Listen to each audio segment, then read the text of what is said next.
E lá ele se tornou não somente o líder religioso, mas político e militar dos seus seguidores. A nova religião que ele estava trazendo, essas novas revelações, formavam uma visão de civilização que incluía não somente uma liderança espiritual, mas também a criação de um Estado. Hoje vamos abordar um tema crucial e frequentemente mal compreendido: o caráter do profeta Muhammad. Recentemente, um pastor tem focado deliberadamente no aspecto militar da vida do profeta para retratá-lo falsamente como um homem de guerra e sangue.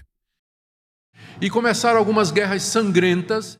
Ele liderava o seu povo nestas guerras. A espada de Maomé está lá. Mais de 20 guerras sangrentas. Ele era um guerreiro nesse. E guerras sangrentas aconteceram, político e militar.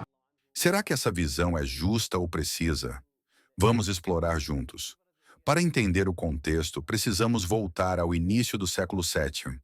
Muhammad e seus seguidores em Meca enfrentaram severa perseguição pelos líderes tribais.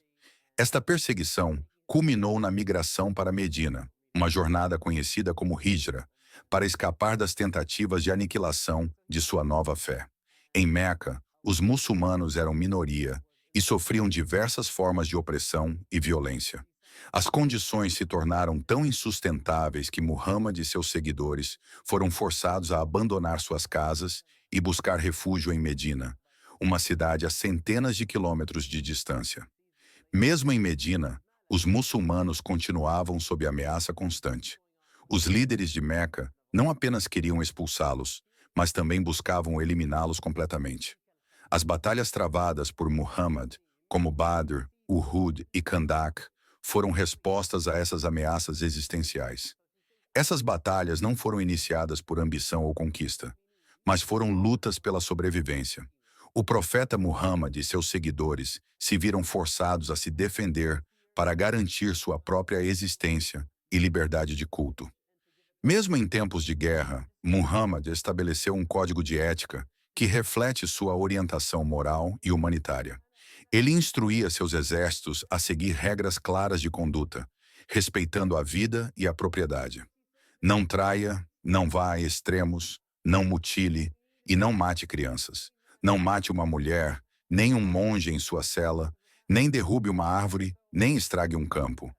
Estas instruções mostram um profundo respeito pela vida humana e pela natureza, estabelecendo um padrão de ética que muitas vezes é ignorado em relatos simplistas e preconceituosos. Agora vamos comparar isso com a história de outros profetas reconhecidos pelo mesmo pastor. Moisés, por exemplo, liderou os israelitas em batalhas contra os povos de Canaã sob ordens divinas. No livro de Números, Moisés lidera uma guerra contra os midianitas. No livro de Ezequiel, capítulo 9, versículo 6, lemos: Matai velhos, moços e virgens, crianças e mulheres, até exterminá-los. E em 1 Samuel 15:3, Davi é ordenado a destruir completamente os amalequitas, incluindo homens, mulheres, crianças e até animais. Criticar Muhammad por sua participação em conflitos militares, enquanto se glorifica Moisés e Davi por suas ações semelhantes, é um exemplo claro de padrões duplos. Ambos os contextos históricos envolvem guerras vistas como necessárias para a sobrevivência e o estabelecimento de suas comunidades de fé. Ignorar isso e aplicar critérios diferentes é não só injusto, mas também revela uma falta de compreensão histórica e teológica. Devemos lembrar que os acontecimentos históricos precisam ser compreendidos no contexto de seu tempo. Tanto na história islâmica quanto na bíblica, os conflitos militares refletiam as realidades sociais e políticas da época.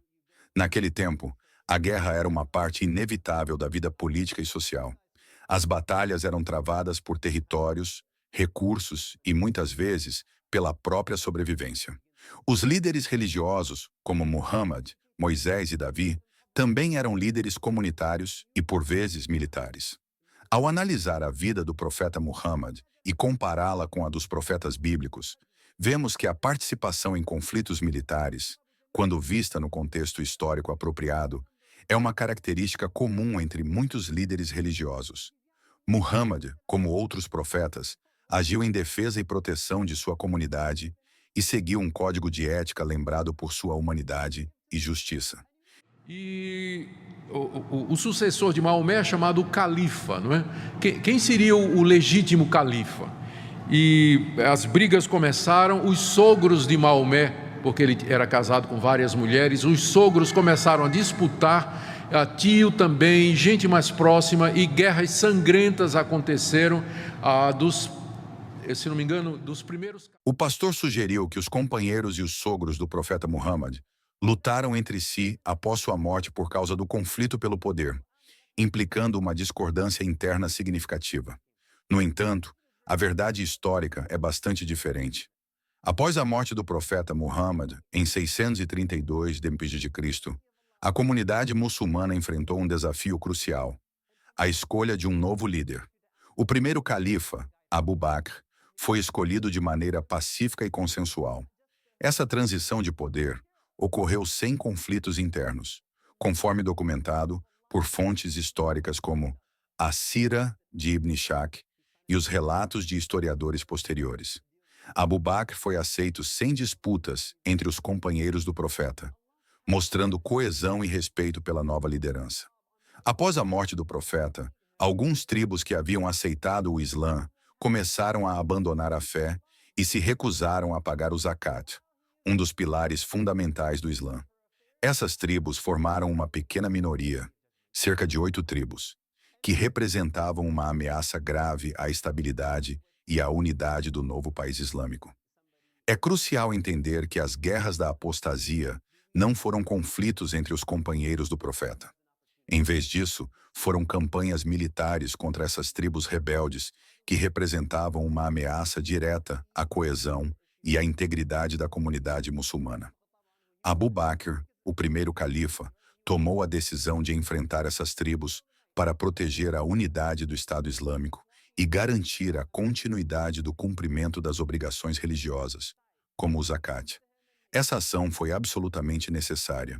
Em qualquer nação ou Estado, um líder enfrentaria desafios similares e tomaria medidas para garantir a integridade e a estabilidade do país. A decisão de Abu Bakr de combater as tribos que se rebelaram foi uma tentativa de evitar a fragmentação do Estado e assegurar que a nova ordem islâmica não fosse enfraquecida por dissidências e desordem. As fontes históricas como o Kitab al-Tabaqat al-Kabir, de Ibn Sa'd, e o Al-Bidaya wal-Nihaya, de Ibn Kathir, mostram que essas campanhas foram conduzidas para manter a coesão do Estado e prevenir a desintegração da comunidade muçulmana.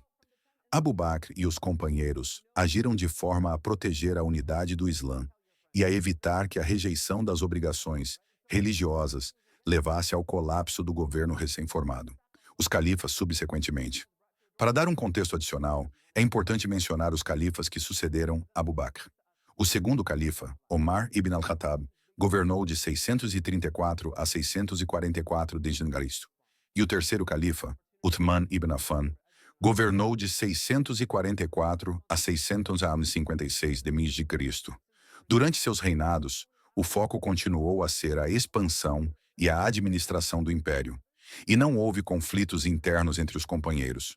Portanto, a alegação de que os companheiros do profeta lutaram entre si após sua morte por causa do conflito pelo poder não corresponde à realidade histórica. As guerras da apostasia foram travadas contra tribos que renegaram o Islã e se recusaram a cumprir com o zakat, e não contra outros companheiros. A ação de Abu Bakr foi uma resposta necessária e justificada para manter a unidade e a integridade do Estado Islâmico. Em qualquer contexto, a preservação da coesão e da estabilidade de um Estado é uma prioridade para qualquer líder. A decisão de Abu Bakr foi uma medida crucial para assegurar a continuidade do Islã e a unidade da nova comunidade muçulmana.